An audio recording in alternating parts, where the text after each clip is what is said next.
कुछ प्रश्न लगातार आते हैं, मैं उनके लगातार आंसर भी करती हूँ। ऐसे ही कुछ प्रश्नों पर बात करते हैं। लोग ये बहुत पूछते हैं कि सिर्फ मेल फ्लावर आ रहे हैं, फीमेल फ्लावर नहीं आ रहे, क्या करें? या ये कहते हैं कि फीमेल फ्लावर भी आ रहे हैं, मेल फ्लावर भी आ रहे हैं, लेकिन फूल से फल नहीं बन रहा। कई बार ये भी कहते हैं कि हमारा करेला है या लौकी है बहुत छोटे साइज का रह गया। तो आज इसी पर जानकारी लेते हैं। जो लोग नहीं जानते उनको बता दें मेल फ्लावर फीमेल फ्लावर क्या होता है। ये देखिए, इसमें एक छोटा सा फल लगा है, फिर आगे फूल खिल रहा है, ये फीमेल फ्लावर है। और जो दूसरा फूल होता है जिसमें सिर्फ डंडी होती है और फूल होता है, मैं आगे कद्दू का दिखाऊंगी, वीडियो आप देखते रहिए। जो मेल फ्लावर कैसे होता है वो मैं बहुत नज़दीक से कद्दू का फूल दिखाऊंगी आपको। तो जब मेल फ्लावर के पराग कण फीमेल फ्लावर पे पहुंचते हैं, जो कि देखिए ये काम कीट पतंगे करते हैं। ये मेल फ्लावर है ककड़ी का, इस पे बैठा शहद की मक्खी बैठी है, पराग ले रही है, अब जाके फीमेल पर बैठेगी। तो जैसे ही फीमेल पे बैठेगी तो इसके पराग फीमेल तक पहुंच जाएंगे और एक निषेचन क्रिया, पॉलिनेशन हो जाएगा, फूल से फल बन जाएगा। तो आपके इस प्रश्न का उत्तर कि फूल से फल नहीं हो पा रहा, उसका एक कारण पॉलिनेशन न हो पाना हो सकता है। और आप क्या करें, ये जो है टिप है, अगर सिर्फ मेल फ्लावर आ रहे हैं और फीमेल नहीं आ रहे हैं तो ये टिप भी आप अगर थोड़ी सी काट देंगे तो नई ब्रांचेस में, जो ब्रांच सीधी लंबी चलती है उसमें ज़्यादातर मेल फ्लावर आते हैं और जो साइड ब्रांचेस निकलती हैं उनमें फीमेल फ्लावर आते हैं। लेकिन मैं ऐसा बिल्कुल नहीं कह रही कि आप पिंचिंग नहीं करोगे तो सिर्फ मेल फ्लावर ही आएंगे। तो पहले तो मैं ये क्लियर कर दूं, फूल से फल कैसे बनता है? पॉलिनेशन के लिए। कई बार मिट्टी में कुछ पोषक तत्व की कमी होती है, तब भी फूल झड़ जाता है, फूल से फल नहीं बनता। लेकिन ज़्यादातर पॉलिनेशन न हो पाना होता है। तो आप ऐसे पौधे लगाएं, जिस छत पर ऐसे पौधे लगाएं कि आपके पॉलिनेटर्स अट्रैक्ट हों, मतलब फूलों वाले पौधे लगाएं, खुशबू वाले पौधे लगाएं, खाली सब्जी नहीं लगाएं, तो ये पॉलिनेटर्स आएंगे। और वैसे तो हर बेल अपने पॉलिनेटर का इंतज़ाम खुद करती है, उसमें इतने सारे मेल फ्लावर इसीलिए खिलते हैं कि पॉलिनेटर्स आए। बाकी एक दो मेल फ्लावर से भी पॉलिनेशन हो सकता है, पर ज़्यादा नहीं खिलेंगे तो कैसे पॉलिनेशन होगा। अब दूसरी बात यह है कि सिर्फ मेल फ्लावर आ रहे हैं, फीमेल नहीं आ रहे हैं, क्या करें?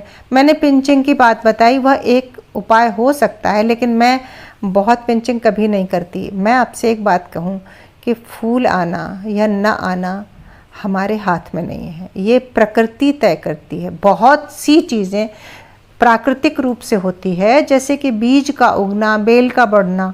हमारा काम क्या है कि बीज उगने के लिए अच्छी किस्म का बीज लें, बढ़ने के लिए अच्छी किस्म की मिट्टी बनाएं, बीच बीच में खाद डाल दें। अब उसमें मेल फ्लावर आ रहे हैं या फीमेल, यह भी प्राकृतिक प्रक्रिया है, ये पहले से तय है। उसमें पहले सबसे पहले खूब सारे मेल फ्लावर आते हैं, मेरी बेलों में भी आते हैं, और फिर वही अपने आप फीमेल भी आने लगते हैं। थोड़ा सा सब्र करना सीखिए, आएंगे, पक्का आएंगे। जिनके में सिर्फ मेल आ रहे हैं, कुछ दिन बाद देखो पूरे मेल ही मेल हैं, इस बेल में एक भी फीमेल नहीं है और गुच्छे के गुच्छे बेल लदी है। एक चीज़ और बताऊं, जब बेल बहुत घनी हो जाती है, ये देखिए ये मेल फ्लावर मैं आपको बता रही हूँ, इसमें पीछे कोई छोटा सा कद्दू नहीं है, एक डंडी है।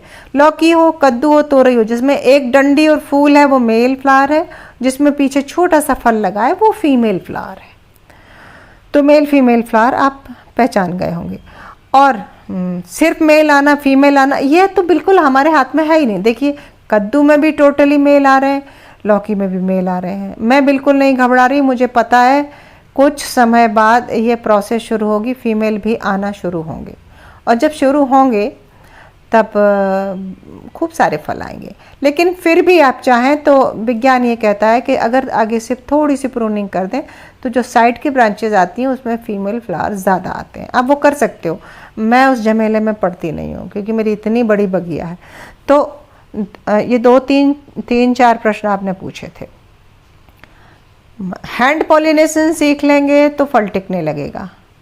मिट्टी में पोटास की जो कमी होती है उससे फल झड़ जाता है, तो एक ऑर्गेनिक पोटास आता है या घरेलू में केले के छिलके पोटास का स्रोत है। तो आप मिट्टी अच्छी पोटास युक्त बनाएंगे तो आपके यहाँ अच्छे से फल टिकेगा। मैं ऑर्गेनिक पोटास भी नहीं मंगाती, लेकिन हाँ मेरी मिट्टी बहुत ही अच्छी है। आप मेरे चैनल पर मेरे प्लेलिस्ट में हाउ टू प्रिपेयर सॉइल जाके देखेंगे तो मिट्टी के कुछ वीडियो मिलेंगे, आपको पता चल जाएगा मैं क्या क्या करती हूँ। तो भाई मिट्टी पर काम करोगे, सारी चीज़ें, सूखे पत्ते मिले, उसमें थोड़ी राख मिली है, उसमें किचन का पूरा गार्बेज मिला है, बकरी की मेमनी मिली है, धान की भूसी मिली है। मैं ये नहीं कह रही आप ये सब इकट्ठे करो, जिसके पास जो साधन हो, लेकिन कई सालों में धीरे धीरे मेरी मिट्टी इतनी अच्छी बन गई है। पहले साल ही नहीं मैंने इकट्ठा लाके सब कुछ मिलाया। जैसे रोज़मर्रा में घर में जो सामान निकलता जाता है धीरे धीरे मिट्टी में मिलाती जाती हूँ और वो मिलता जाता है। कुछ समय बाद आपके पास एक अच्छी मिट्टी होती है और आपको ये पुरानी मिट्टी को नया करना आ जाता है। और नहीं आता है तो आप मेरे चैनल में हाउ टू प्रिपेयर सॉइल ज़रूर देखना, आपको ना बहुत मदद मिलेगी।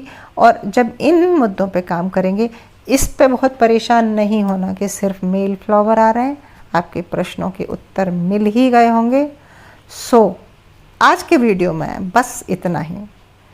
अच्छा लग गया वीडियो तो लाइक कर लीजिए, शेयर भी कर लीजिए और सब्सक्राइब तो वही मुझे कर ही लीजिए।